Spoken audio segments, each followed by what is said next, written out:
Empecemos.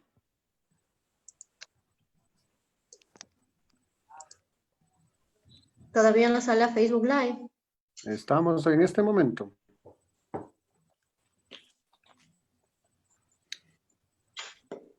Ya se está transmitiendo en Facebook. ¿En Facebook? Estamos al aire. ¿Por qué no se puede ver las personas que mandan mensajes, no? Por Facebook. Yo les voy a pasar por aquí a la moderadora, le voy pasando a Nelly. Nela. Nelly. Ok.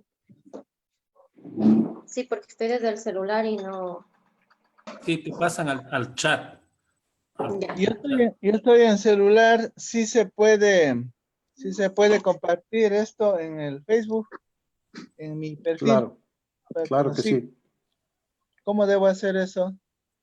Te mando ahorita el enlace a tu WhatsApp. Bien, gracias, para compartir en el Facebook, en mi perfil y en el Twitter para que nos sigan. Ahí te llegó.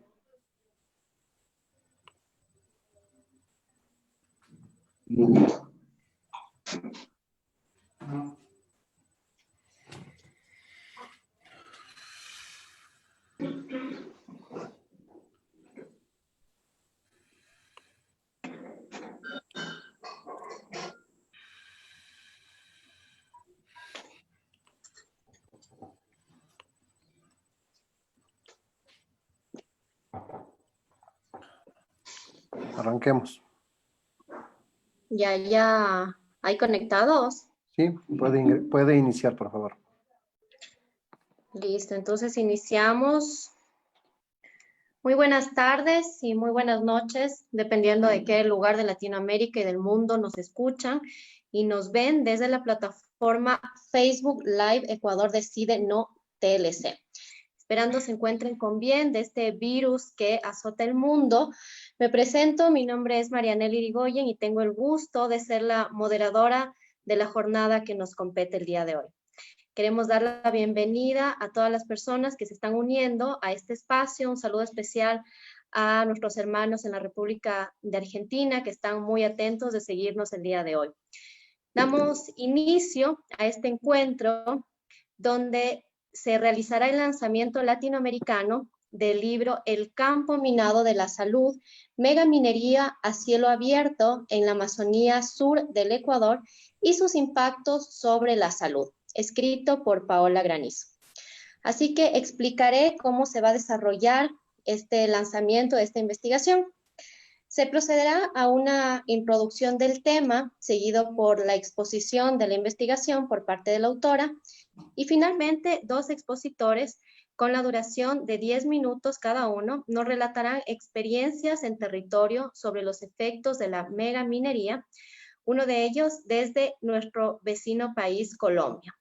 Y cerraremos con un espacio de preguntas y respuestas, para lo cual solicito que las preguntas sean expuestas en un máximo de 3 minutos y las respuestas en un máximo de 5 minutos. Todo ello para que esta jornada sea productiva y todos los presentes puedan enriquecerse de esta relevante investigación. Para empezar, y justamente encaminados al tema, quiero recordar que estamos a la víspera del Día Internacional contra la Minería, fecha en que todo el mundo se une para visibilizar la contaminación ambiental y afectaciones a la salud que provoca esta actividad y todos los efectos colaterales de la minería y megaminería. Es un día muy importante para todos los y las defensoras de la vida, de la Pachamama, para todos los activistas que no descansan. Y qué mejor que este espacio para hacerlo. Sin más demora, quiero presentar al señor Juan Cubi, máster en desarrollo, director de la Fundación DONUM y miembro de la Comisión Nacional Anticorrupción del Ecuador, quien nos dará la introducción del tema. Buenas tardes y bienvenido, Juan. Está con... Listo. Buenas tardes. Perfecto. Gracias, Marianela, por el espacio. Un saludo a Mary, a Paola, a Luis, que son quienes van a exponer. Yo realmente mi papel aquí es hacer una introducción muy breve sobre las razones de este estudio. Para la gente que no conoce, este es el estudio que vamos a presentar hoy, el campo minado de la salud. Esto es una iniciativa que nace el año pasado desde un proyecto que coordinamos con la Fundación Dono, que se relaciona con políticas, con promoción de políticas de salud en el país. Y entonces hemos generado debates alrededor de temas muy centrales. Puede ser, por ejemplo, derechos sexuales y reproductivos, acceso a medicamentos, privatización de la salud, es decir, todos aquellos temas que tienen un impacto y una repercusión sobre los derechos a la salud de las poblaciones, sobre todo de las poblaciones más vulnerables.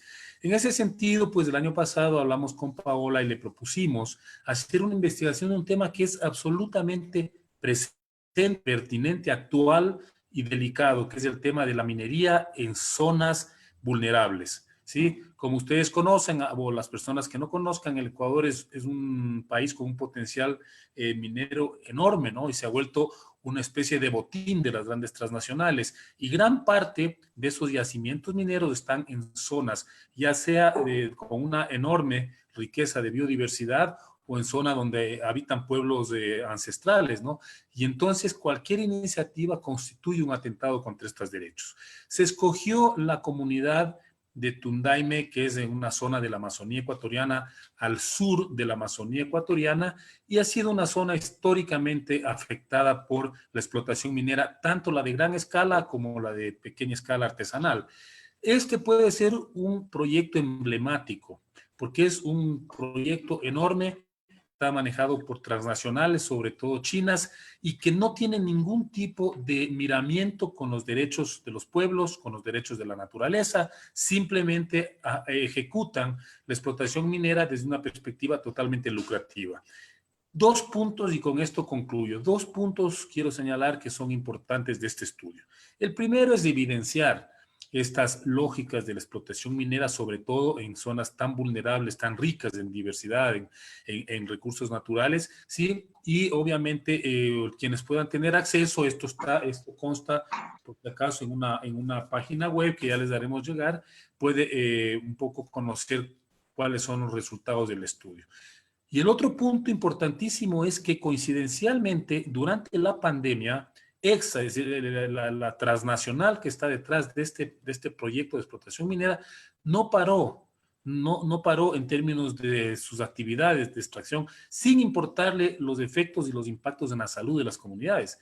Mientras existían restricciones para muchas actividades de carácter productivo, de carácter educativo, etcétera, resulta que estas transnacionales se dan modo para continuar con estos procesos de explotación. Y creo que ese punto va a ser abordado por Luis, quien es un afectado directo de esta situación. Yo les agradezco por su presencia, a todos los que están conectados, y realmente creo que van a tener un excelente producto, un excelente insumo de parte de los tres compañeros, de Luzmeri, de Paola y de Luis. Muchas gracias, y yo con esto pues solo voy a permanecer de oyente. Gracias, Marianela. Muchas gracias, Juan. Muy puntual.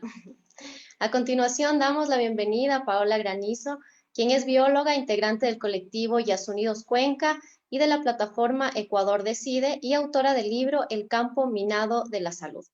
Paola nos expondrá su investigación. No sin antes, Paola, quiero agradecer por el esfuerzo y dedicación contemplados en este trabajo. El Ecuador, siendo un país tan rico y tan biodiverso, requiere con urgencia de investigación, de conservación, de lucha, de preservación y de voces activistas en defensa de la Pachamama como la tuya. Así que adelante, Paola, te escuchamos. Muchas gracias, Marianela. Un saludo afectuoso a todas las personas que nos están siguiendo justamente ahora. Un abrazo especial a mis contertulios. Bueno, para facilitar lo que ha sido esta investigación, me voy a servir de una pequeña presentación en PowerPoint para que pueda ser mucho más visual los resultados que se han obtenido. Así que...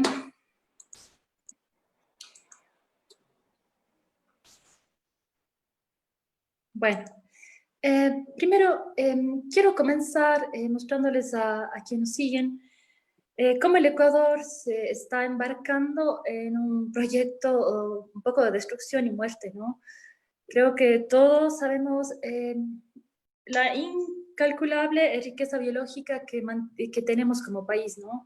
Ustedes sabrán que estamos dentro de los 17 países más mega biodiversos del planeta y con relación a nuestra superficie ocupamos el número 1 en esta lista. A su izquierda pueden ver un mapa que nos presenta los 5 bloques contemplados para la extracción minera. Bueno, y con esto de minera, ustedes traten de tener en cuenta que siempre se va a tratar de mega minería, es decir, de enormes superficies de terreno que van a ser destinadas a esta actividad. Y a su derecha tienen un poco la descripción de la superficie, del número de áreas que contempla cada bloque y de su ubicación.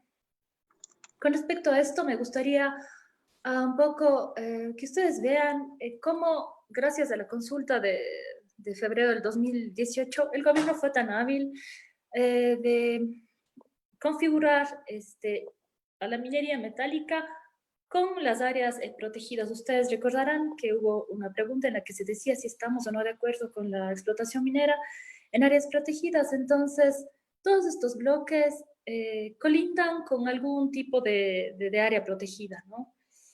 Incluso uno tiene ya un trozo de intersección en el límite internacional con el vecino Perú, para que vean cómo se trastocan las cosas. En otros mapas, a su izquierda tienen los 27 proyectos mineros como los principales, y a la derecha un mapa en donde se aborda la identificación de vacíos y prioridades en la conservación del Ecuador continental.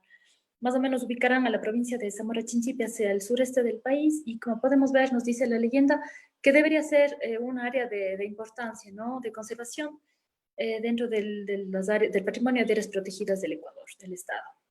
Y bueno, ahí también se presentan algunos criterios que vamos a ver, son sumamente importantes al momento de evaluar o de sopesar si vale o no la pena lanzarnos aventurarnos a este proyecto.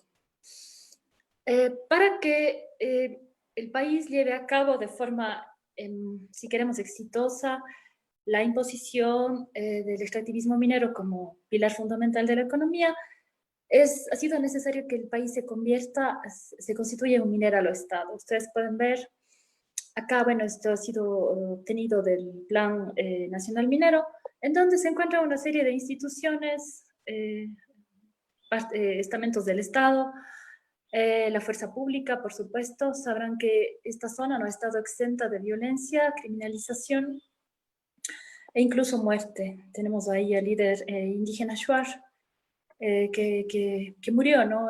Y cuya muerte aún no ha sido resuelta, pose tendenza.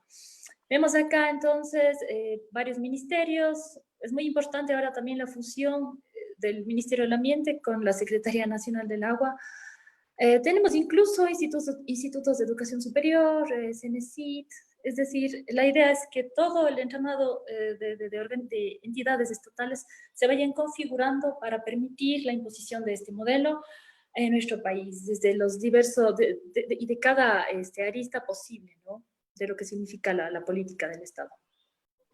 El proyecto Mirador es el primer megaproyecto y estratégico que se inaugura en el país. Una característica muy importante es que es a cielo abierto. Ustedes pueden ver ahí lo que significa el Tajo. Bueno, que recién, si bien ya se inició la fase de extracción, sin embargo, siguen manteniéndose los procesos de extracción. Se prevé extraer cobre, oro y plata.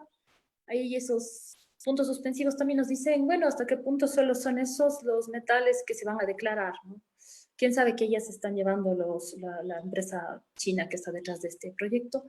Se prevé que tenga 30 años de vida y una extracción diaria de 60.000 toneladas de material, cuyo apenas el 2% será exportado, el resto de desechos serán almacenados en piscinas de relave y con una demanda actual de agua de 187 metros cúbicos por día. Bueno, lo cual ya nos puede un poco dar luces cuando hablamos de mega, ¿no? Cantidades enormes. Ahora, este proyecto justamente se sitúa en la Cordillera del Cóndor, que es un lugar que alberga una biodiversidad excepcional. En esta zona está el Bosque Protector Cordillera del Cóndor. Tiene como 142 especies de flora, 25 especies de mamíferos, 51 especies de aves, 109 especies de reptiles y anfibios, 20 especies de peces y lo que comentaba Juan anteriormente, que es territorio ancestral de la nacionalidad Shuar. Si me permiten, voy a leer un pequeño párrafo sobre lo que nos cuentan científicos con respecto a la riqueza de flora. La zona posee una flora extremadamente rica, mayor que la de cualquier área de igual tamaño en la llanura del Amazonas, en las sierras de los Andes o en el Chocó. Estamos un poco viendo de lo que se trata, ¿no?, esta zona. Ahora voy a hablar un poco lo que han sido los impactos sobre los ecosistemas. Estas gráficas me parece que nos pueden decir bastante sobre lo que está sucediendo, ¿no? Debemos reconocer que en general el entramado de la vida es sumamente complejo y las redes que se van tejiendo entre los organismos son igual de específicas, de particulares. Ustedes pueden ver a la derecha la contaminación de cursos de agua, a la izquierda un deslizamiento porque se trata de una zona sumamente inestable. La imagen inferior izquierda al fondo tiene un letrero de propiedad privada. Y a la derecha tenemos que en pleno Cantón Tundaime, en plena parroquia, se almacena maquinaria con restos de hidrocarburos, ¿no?, que se utilizan para el mineraje en general. Esto ha traído como consecuencia la deforestación. Bueno, según fuentes oficiales, esto quiero recalcar, es difícil acceder a esta información porque hay una especie de sigilo y ni siquiera la empresa minera ni el Ministerio del Ambiente ha sido lo suficientemente delicado para contestar ni siquiera las solicitudes de información. Entonces, tenemos contaminación de cuerpos hídricos, deforestación, pérdida seguramente irreparable de especies, de organismos. En estas imágenes podemos ver lo que es la contaminación del río, ¿no? Antes del mineraje, en el centro, perdón, después del mineraje, en el centro, antes, este color es característico por la presencia de materia orgánica en los ríos de esta zona. Y a la derecha tenemos a 3 osos de anteojos que están ahí un poco perdidos después de un deslizamiento que ocurrió en el sector, a partir del desbroce y el retiro de la cobertura vegetal. Con respecto a las afecciones a la salud de los habitantes, tenemos algunas gráficas que nos pueden, son bastante obvias, ¿no? Con respecto a las afecciones sobre la salud, en general se ha percibido la dermatitis atópica, conjuntivitis, enfermedades de las vías respiratorias, que son de lo más común para las poblaciones, la caída y resequedad del cabello, trastornos gastrointestinales y enfermedades de tipo nervioso. Aquí es muy importante los impactos psicosociales. La gente vive completamente en un estado de zozobra permanente, tiene problemas de sueño, mucha ansiedad, la desconfianza es también muy fuerte. Y me gustaría recalcar que este territorio ha sido tan especial porque ha logrado cobijar a poblaciones migrantes, sobre todo de la sierra, de campesinos pobres que fueron a buscar mejores días. Entonces, ha ocasionado impactos sumamente graves. Esto nos va a hablar un poco más el compañero Luis Sánchez. Bueno, aquí yo creo que esta foto es bastante elocuente cuando nos referimos a qué tan importante es la minería ahora, ¿no? Esta es una foto capturada del puesto de salud de Tundaime. Y ustedes pueden ver que la compañía minera ETSA es parte de los actores clave en cuanto al tema de salud. Sabrán que mantienen programas de asistencia, pero sumamente exiguos, ¿no? Para atender a las poblaciones, siempre y cuando se alíen a sus políticas. Entonces, creo que esto también nos dice mucho sobre lo que está sucediendo en el país. Bueno, como conclusiones en general, podríamos decir que el proyecto Mirador tiene efectos nocivos sobre la salud en general. Aparte de los impactos sociales que se registran, ya podemos ver, como ustedes lo han evidenciado, diagnósticos de afecciones fisiológicas, la pérdida irreparable e irreversible de la biodiversidad, como ustedes pueden ver, porque se trata de un megaproyecto. También ha provocado la pérdida de medios de vida locales, ha contribuido al desempleo y la pérdida de mano de obra para actividades alternativas. La polución de cuerpos de agua ha causado la pérdida local de especies y ha restringido el acceso a fuentes proteínicas para la población.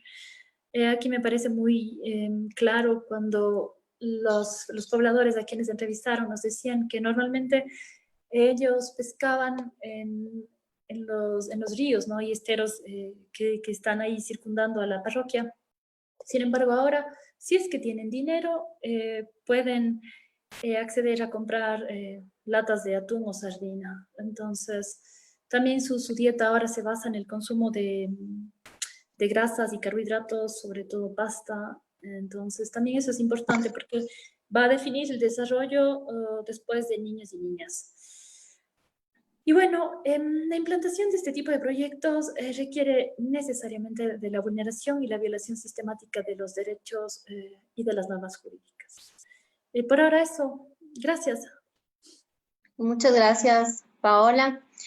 Quiero presentar a Luis Sánchez, líder quichua, expresidente de la Comunidad Amazónica de Acción Social Cordillera del Cóndor, que nos hablará sobre los impactos del proyecto y su entramado social. Bienvenido, Luis, te damos la palabra. Bien, muchas gracias por el espacio que nos permite compartir y sobre todo informar a quienes nos siguen a través de esta plataforma, justamente de todo lo que ocurre acá en territorio desde hace muchos años hasta la presente fecha inclusive. Y aún que hemos estado viviendo este confinamiento, este periodo de pandemia, la minería, el extractivismo no se ha detenido. Eso hemos podido ver con toda lástima, ¿no? Pero bueno, y para un poquito poner en contexto, aunque bueno, las exposiciones anteriores ya han dado algunas orientaciones sobre este proyecto. Y esto viene desde hace muchos años atrás, realmente. Esto es toda una historia, pero donde que ya empieza a afectar más al pueblo, especialmente, es desde el año 2000. Inclusive ya desde el año 95, cuando después de la guerra del Alto Cenepa, y ya empezó un trabajo de la minera en lo que tiene que ver a la ruptura del tejido social, organizativo de las familias, y sobre todo a nivel intrafamiliar. Por ahí empezó la situación, dividido del pueblo. Entonces ya la empresa toma posición en el año 2000, cuando ya empezaba a insinuar, a persuadir a algunas familias para que entreguen su tierra o vendan a la empresa. Por allí se configuraron algunas situaciones, inclusive de ventas a través de terceros, ¿sí? Y ese ha sido, como decir, un primer despojo del territorio, de una manera involuntaria, y abusando de la ingenuidad de nuestros campesinos, unos que se identifican como campesinos, otros como quichuas. Nosotros especialmente somos de la comuna de indígenas del Sixi, de acá de la provincia de La Suay, quienes desde el año 1950, nuestros abuelitos están acá y hemos nacido acá. Y ese es nuestro pueblo, que también ha estado en la defensa de este territorio, que nos ha dado la vida y nos seguirá dando la vida para nuestras generaciones. Y además la nacionalidad Shuar, que también comparte ese territorio como una nacionalidad de un pueblo que ha estado allí en ese territorio mucho más antes. En todo caso, es un territorio que el mismo Estado ha violentado los derechos de los propios originarios Shuar, entregando las tierras con títulos de propiedad, violentando el derecho colectivo, el derecho al territorio. Pero claro, todo eso tiene una razón, que justamente esto era planificado de acuerdo a la ley de reforma agraria y colonización, justamente para ir quitando o perdiendo la identidad cultural de los pueblos. Es por eso que en este territorio el Estado hasta el día de hoy niega o trata de tapar diciendo de que este no es un territorio ancestral, y niega que no se debe hacer la consulta previa, libre e informada. En definitiva, acá no se ha hecho ninguna consulta, en absoluto. Entonces, por eso nosotros reconocemos ese proyecto como un proyecto minero ilegal e inconsulto, inconstitucional inclusive, para lo cual se han creado un sinnúmero de leyes de tierras, de aguas, ley de minería, para violentar derechos de los pueblos que estamos allí viviendo. Es importante también mencionar que este es un territorio mega diverso, como ya comentó Paola. Es un territorio de 25.000 hectáreas solo la parroquia Tundaimi, pero que ahí apenas habitan hasta el momento 900 personas. Eso significa que la gran mayoría es un territorio de conservación y un territorio mega diverso. En ese sentido, nosotros nos vemos muy perjudicados porque se ha perdido, por ejemplo, el agua sana, se ha perdido el territorio, parte de la tierra, porque hemos sido expulsados violentamente en diferentes etapas que voy luego a decir rápidamente. Pero sobre todo, acá el daño es social porque la gente se ha quedado sin tierra. Es decir, sin tierra para nosotros, los indígenas, o dentro de nuestra cosmovisión, sin tierra no hay ejercicio de derechos. Porque nosotros no vivimos de una manera aislada con el territorio, con la Pachamama, como decimos, el Aypamama, o la cascada o el río. Para nosotros es un solo ser vivo, integral. Visto de esa manera, cuando la empresa empieza a contaminar el agua, la gente empieza a enfermar.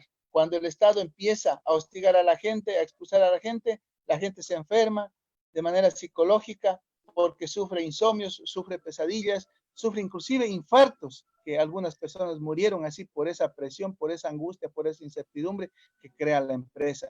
Por ese hostigamiento que generan diariamente los guardias de la empresa persiguiendo a los líderes que estamos hablando por defender el territorio.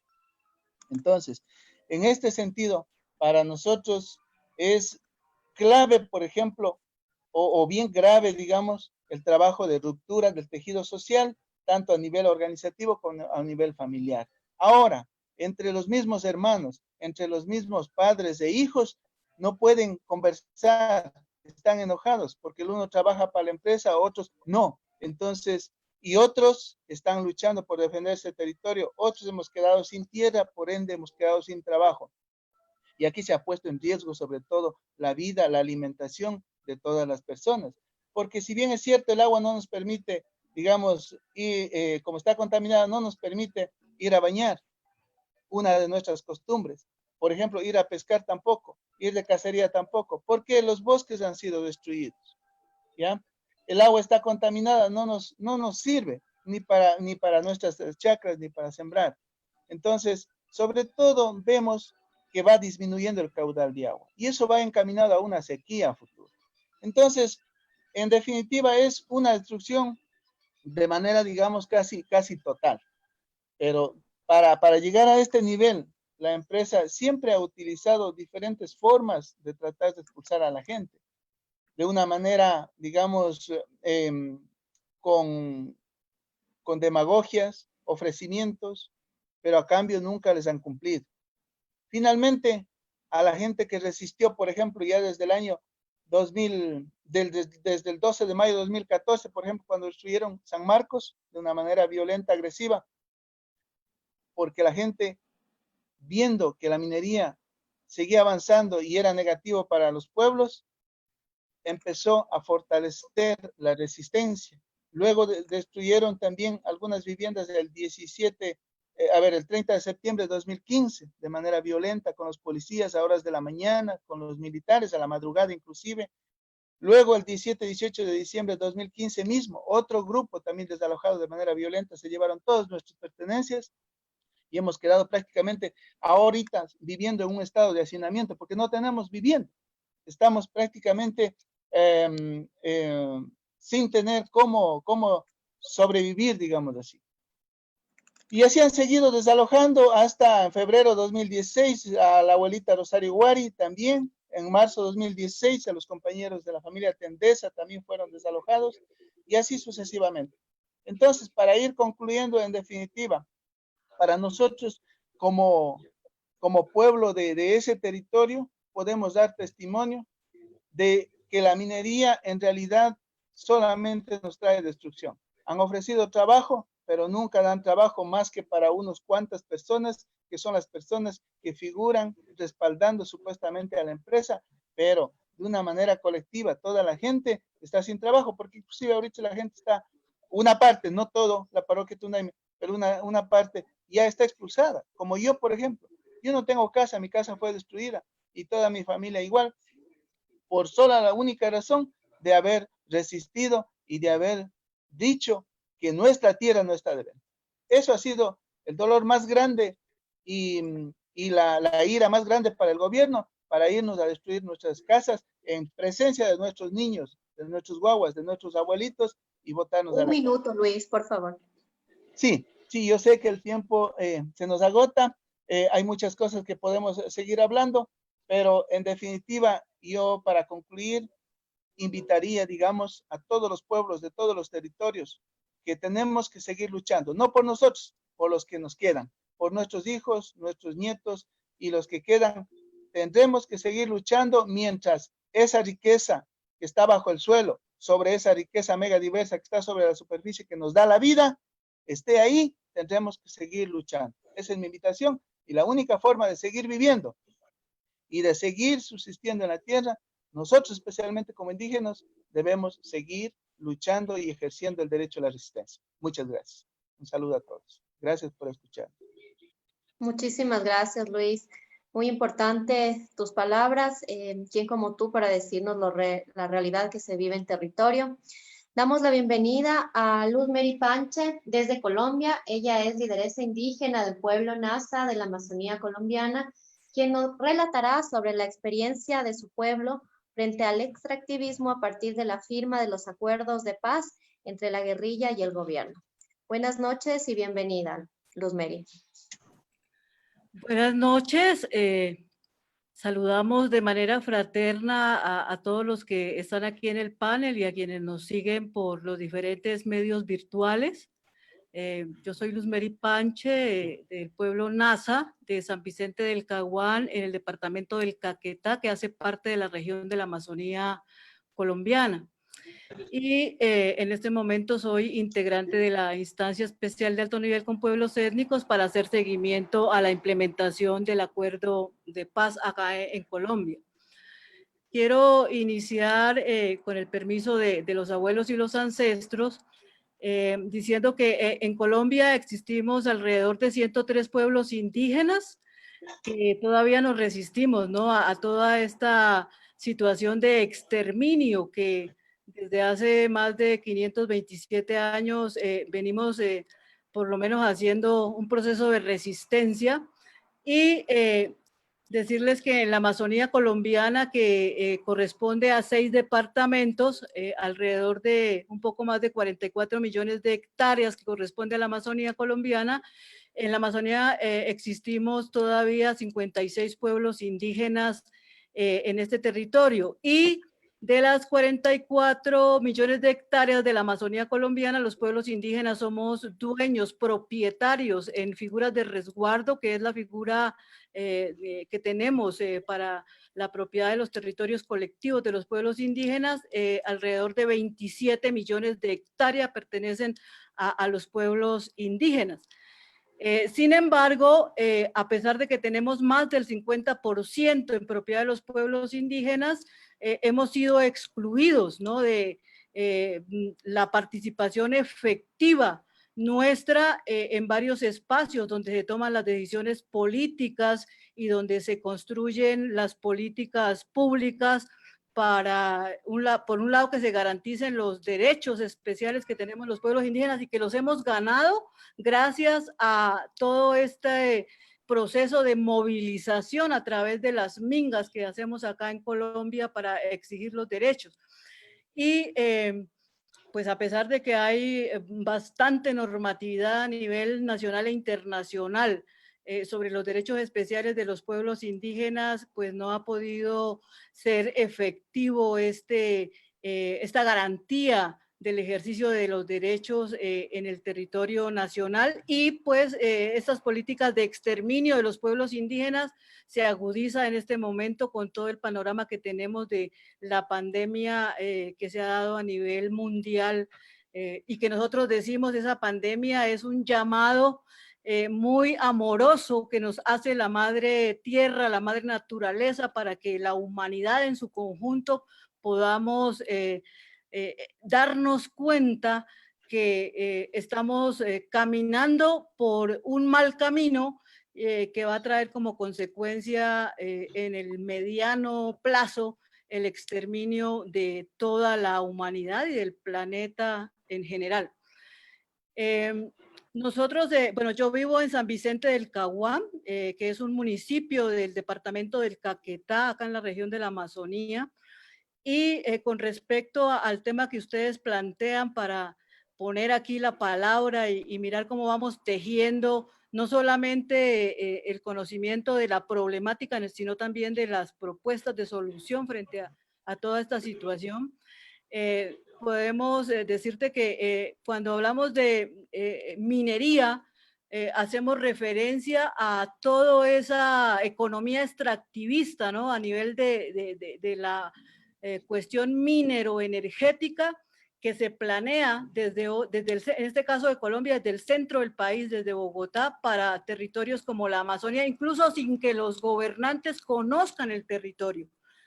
Y en este caso, incluso anteayer que concluyó la Asamblea Mundial por la Amazonía, exponíamos la situación tan compleja que estamos viviendo los pueblos originarios, los pueblos ancestrales que estamos en la Amazonía, porque por un lado no vemos que haya una política nacional ni internacional sobre la conservación del ambiente, y tampoco para el caso de Colombia con sus problemáticas no existe una política internacional realmente que vaya a cambiar toda esta situación del narcotráfico que ha permeado aquí todas digamos así, las clases sociales, ¿no? Que existen en el país, entendiendo por clases sociales a las élites que nos gobiernan desde que se creó la República hasta el sol de hoy, y los que estamos en unas condiciones bastante críticas en la parte social y económica, ¿no? Y que pues se evidencia con mayor razón ahora que estamos en este tema de la pandemia, donde vemos y es prácticamente notorio el fracaso no solo de la imposición del modelo político, sino también del modelo económico, del sistema de salud, del sistema de educación, que no ha podido realmente hacerle frente a toda esta situación que vivimos actualmente. Para el caso nuestro, hemos expresado desde hace ya algún tiempo nuestra preocupación y nuestras inquietudes respecto a cómo evitar el exterminio de los pueblos originarios, y especialmente en la Amazonía, que es considerado el pulmón del planeta, porque hay varias situaciones. Una es que hay una total desarticulación de las instituciones estatales, así aquí cada cual hace su intervención de manera prácticamente fraccionada. Dos, que se ha negado la participación política de los pueblos originarios en la construcción precisamente de esas políticas públicas y de esa visión de desarrollo que pretenden continuar implantando en nuestro territorio. Y la problemática, ¿no?, que tiene la Amazonía en materia de ambiente, porque aquí, por citarte solamente un caso, la Corte Suprema expidió en el año 2018 la sentencia 4360 que reconoce a la Amazonía como sujeto de derechos y obliga a las instituciones a trazar algunas acciones para evitar la deforestación de la Amazonía, pero por otro lado tenemos el Plan Nacional de Desarrollo del actual presidente Duque, que pretende acelerar la explotación extractivista en la Amazonía colombiana. Aquí para el caso del departamento del Caquetá, el departamento todo se ha dividido en bloques petroleros. Tenemos 43 bloques petroleros que se han venido entregando desde hace varios años. Tenemos más de 40 títulos mineros que se pretenden entregar a varias multinacionales extractivistas y tenemos la construcción de 9 hidroeléctricas que precisamente se van a construir para proveer de energía eléctrica a estas empresas que quieren prácticamente poner desertificado el territorio de la Amazonía.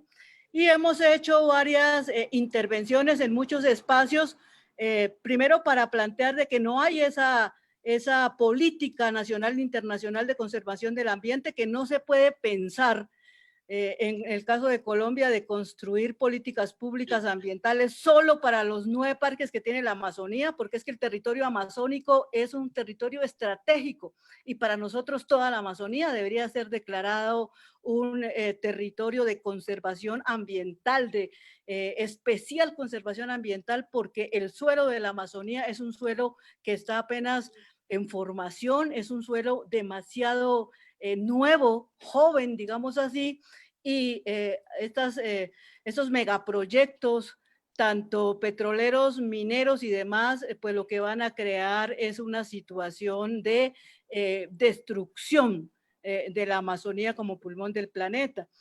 Nosotros estamos aquí en Colombia, pues ustedes saben, hay una situación de guerra interna que se ha venido de alguna manera intentando incidir para que haya un diálogo, una salida política al conflicto armado interno. Se logró un diálogo y hay un acuerdo de paz firmado con las FARC, que era una de las guerrillas más grandes que había en el país. Sin embargo, la guerra sigue porque los grupos paramilitares que no se desmovilizaron continúan presentes en los territorios. El ELN, que es una guerrilla también que lleva varios años aquí en el país, todavía no se ha dado una salida política al conflicto. Hubo unas negociaciones, incluso Ecuador. Por favor. Y en ese orden de ideas, lo que queremos decir es que la Amazonía, desde los pueblos originarios, decimos la Amazonía no puede seguir siendo un territorio para generar economía extractivista a nivel petrolero y minero. Estamos exigiendo que prácticamente rechazamos la presencia de petroleras y mineras en el territorio, igual que la construcción de hidroeléctricas, y que somos capaces de generar otro tipo de economía que permita realmente la conservación y el cuidado de la Amazonía, que se debe trabajar con los que habitamos la Amazonía, la gobernabilidad y administración del territorio, y que es posible crear otro sistema de economía totalmente diferente a la extractivista que nos quieren imponer.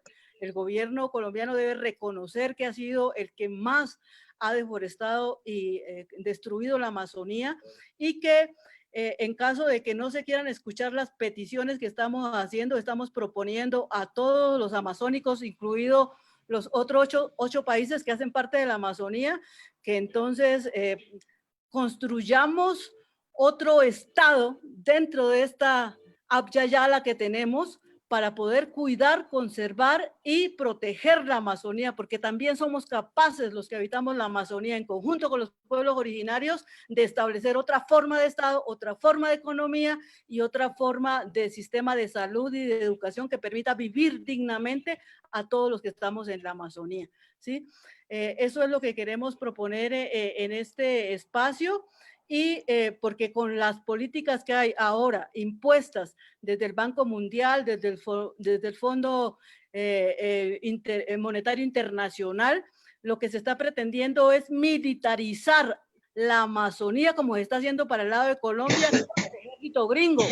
Y eso es prácticamente violentar la soberanía, no solo de los países, sino de los pueblos originarios, que somos los que sabemos cómo se debe hacer el manejo adecuado del territorio, porque la Amazonía se puede conservar creando una cultura de cuidado con todos los que habitamos la Amazonía.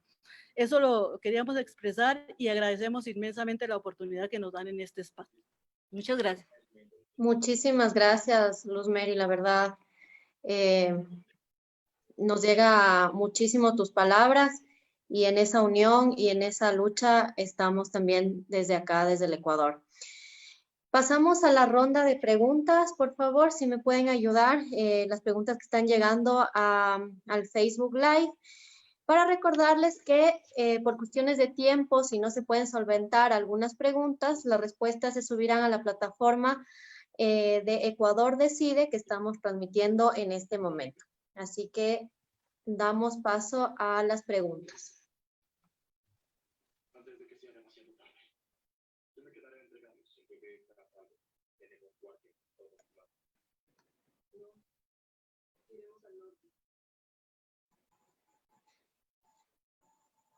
¿No hay preguntas todavía? Bueno, como dijo, las personas que deseen pueden volver a escuchar esta intervención y pueden dejar sus preguntas y se pueden solventar en la plataforma de Ecuador Decide. Paola, si quieres agregar algo más. Sí, Marianela, una vez más voy a compartir mi pantalla para que la gente vea un poco de... O sea, yo quiero hacer un poco la alusión al tema de la pandemia y las precauciones que se han tomado al respecto como país, ¿no? Sin muchas certezas, sin embargo, se crearon cercos epidemiológicos, se crearon alertas, medidas, restricción, movilidad, etcétera. Entonces, aquí ustedes pueden ver un mapa de riesgos y amenazas, ¿no? Con respecto a los movimientos en masa, inundaciones del gran mapa a la derecha, peligros volcánicos y sismicidad. Se puede ver en un pequeño óvalo azul en donde más o menos está ubicado el proyecto Mirador. Entonces, a mí me parece muy, muy grave que sabiendo, siendo conocedores de estas condiciones físicas como país, nos estemos lanzando a esta empresa, ¿no? Quiero leer un párrafo que están viendo. El Ecuador es uno de los puntos calientes de desastres, por estar expuesto a amenazas geológicas como sismos y erupciones volcánicas, hidrometeorológicas tales como inundaciones, vendavales, sequías, deslizamientos de tierra y otras como tsunamis. Esto según la Secretaría Nacional de Gestión de Riesgos. Entonces, aquí yo quisiera apelar a la responsabilidad de políticos, ¿no? Que siguen impulsando esta imposición de la minería a gran escala en todo el territorio nacional, como ustedes vieron antes, casi el 15% del país está concesionado. Y también lo que se viene, en este mapa ustedes pueden ver los bloques y la infraestructura petrolera del Ecuador. Esto es un poco lo que nos quieren llevar nuestros gobernantes, ¿no? No solo la minería, sino también ampliar la frontera hidrocarburífera. Como decía la compañera, esto supone un grave riesgo. Y no solo es del Ecuador, sino, como escuchamos antes también, es hacia el Perú, es hacia América Latina. Entonces, yo apelaría a mantener ese principio de precaución, que si bien está estipulado en nuestros cuerpos legales y debería ser tomado en cuenta, no obstante, en la práctica vemos que se hace caso omiso a esta situación. Recordarán ustedes también que hubo un sismo, me parece que, no sé, el año pasado, y Luis me contaba que el puente que permite el acceso un poco al proyecto estaba ya presentando fisuras, ¿no? Entonces, hace poco también ya ocurrió un derrame de sustancias tóxicas en donde se encuentran metales pesados, puede haber también drenaje ácido de mina en la provincia de La Suay, en el cantón Portobelo. Entonces, debemos reconocer que lamentablemente nuestro país no está preparado para lidiar con este tipo de impactos ni de riesgos. Y claro, lo que estamos haciendo es aumentar las brechas de pobreza, de desigualdad, de marginación a pueblos que históricamente han sido excluidos del desarrollo ansiado de nuestro país. Entonces, yo llamo a los pueblos y territorios a que sigamos resistiendo, ¿no? A solidarizarnos con la gente, con las poblaciones que ahora mismo están sufriendo este embate. Y creo que si realmente nos unimos todos, empezamos a exigir algo de esperanza se nos podría avisorar en el camino. Gracias, Pau. Hay una pregunta, la voy a leer, un comentario y una pregunta. Para Luis Sánchez, el comentario dice, es importante destacar toda la lucha y resistencia que han efectuado como comunidad indígena Cascomi en la parroquia de Tundaime Y la pregunta es, ¿dónde fueron reubicadas las personas de Tunday? Bueno, muchas gracias a la pregunta. En definitiva, nunca ha habido reubicación.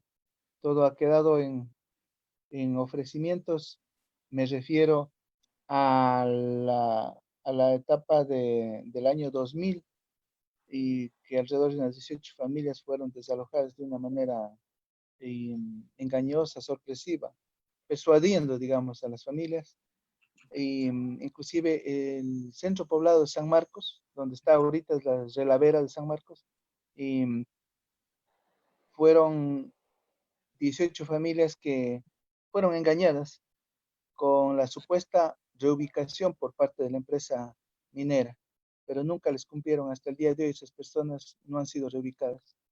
A partir de eso, la gente con mayor razón de los diferentes sectores de la parroquia Tundaimi fue fortaleciendo este proceso organizativo, integrándose con mayor fuerza, porque se veía la violación de los derechos de las familias, del territorio, y ya nos venía la contaminación. Por eso que en el 2013 decide el gobierno aceptar a la empresa minera de que dé paso a la servidumbre minera utilizando la ley de minería, una ley inconsulta. Y nunca se consultó a las comunidades, inclusive, y de ahí para adelante se han hecho desalojos violentos en horas de la madrugada, como dije, justamente porque ya había la orden del gobierno de desalojar utilizando la ley de minería, la supuesta servidumbre minera, que dice que el gobierno te paga una cierta cantidad por los 30 años que va a durar la minería, más o menos al valor de más o menos $1,000 la hectárea, pero te expropia absolutamente toda tu tierra, es decir, quedas sin chacra. Y eso ha sido de una manera brutal, utilizando la fuerza pública y los militares para votar a la gente. Y hasta el día de hoy, como dije, y vuelvo a repetir, vivimos esas familias en un estado de hacinamiento, es decir, pidiendo viviendas a los familiares o a los vecinos, y otros inclusive, más grave todavía, arrendando sin poder pagar la renta mensuales. Pero lo más triste es que no tenemos nuestro medio de trabajo, es decir, nuestra forma propia de convivencia con la chacra, con el entorno natural, como nosotros históricamente hemos vivido. Entonces, ese es lo más grave, y desde esa perspectiva nosotros pasamos, digamos, como quien dice, a formar parte de un problema más, quién sabe, en las grandes ciudades o ahí mismo en la parroquia Tundaimi, porque somos gente que estamos eh, sin territorio, sin direccionar, sin saber a dónde ni qué hacer. Vivimos arrendando, algunos. Otros, por ejemplo, mi padre vive arrendando para tener a sus animales, porque esa es su forma de vida. Él no puede ir a buscar un empleo, él no puede ir a buscar de ser taxista o quién sabe otra, a ir a trabajar en la oficina. No, porque él lo que le interesa es cuidar sus animales y tener su chacra, y esa es su vida. Entonces él no puede cambiar, él está alquilando una área de terreno ahí muy cerca de la misma parroquia para poder él conservar su salud de alguna forma, un poco medio sano, porque él igual tiene el sufrimiento de que quedó sin tierra, perdió todo, y sobre todo él ahorita tiene ese vacío de que perdió ese valor más que nada sentimental de tanto esfuerzo de haber vivido en esa tierra, de tantos años. Nosotros hemos nacido ahí y seguimos viviendo, es porque realmente somos gente que no podemos irnos a otro lado. ¿A dónde podemos ir? Entonces, esa es un poco la situación que está ocurriendo, digamos, hasta el momento. Y el Estado se ha hecho el desentendido. Tenemos una demanda de acción de protección puesto en el año 2019, pero que hasta el momento se niegan nuestros derechos a la vivienda digna, por ejemplo, nuestros derechos a la reparación integral de nuestro territorio. Se está negando también el derecho a la consulta. Entonces, todos esos derechos han sido vulnerados en la parroquia y la justicia se ha hecho de oídos sordos. Muchas gracias. Muchas gracias, Luis. Tenemos otra pregunta. Dice, ¿qué acciones están realizando para reconstruir el tejido social? bueno, en definitiva, con todas las familias que siempre estamos organizados, aunque, como digo, se nos ha roto nuestras viviendas, todo, nos hemos movido, unos a la cabecera parroquial, otros a otros sectores, pero seguimos ahí y seguimos organizados y estamos dispuestos a seguir resistiendo hasta que, no sé, hasta las últimas consecuencias. En definitiva, nosotros a lo mejor no veremos ningún resultado, pero sí nuestros hijos. Entonces, la única alternativa que nos queda es seguir fortaleciendo la organización, como hemos sido antes también organizados. Lo bueno que ahora ya tenemos una personería jurídica, una vida jurídica, y seguir, digamos, por lo menos haciendo visible todos estos daños para que otros territorios también abran los ojos y no caigan en este mismo error. Y sobre todo lo que no queremos es que nuestras familias queden abandonadas por un lado y otro. Por eso es que nosotros siempre estamos mensualmente reuniéndonos, como es de acuerdo a nuestro estatuto, obligación reunirnos mensualmente, hacer nuestra minga, no como hacíamos antes, de una manera más libre, más amplia. Ahora tenemos que andar con cuidado, los dirigentes tenemos que cuidarnos, porque siempre la empresa está espiando y nos está hostigando. Pero en medio de eso seguimos ahí, porque ¿a dónde más nos vamos a ir? Eso nomás, muchas gracias. Así es. Muchas gracias, Luis. Paola, ¿dónde la gente puede leer tu libro? Bueno, me parece que está ubicado en el sitio de la Fundación Donum, y quizá, Juan, no sé, me corrobora si está también disponible en el Ecuador TLC, sin TLC.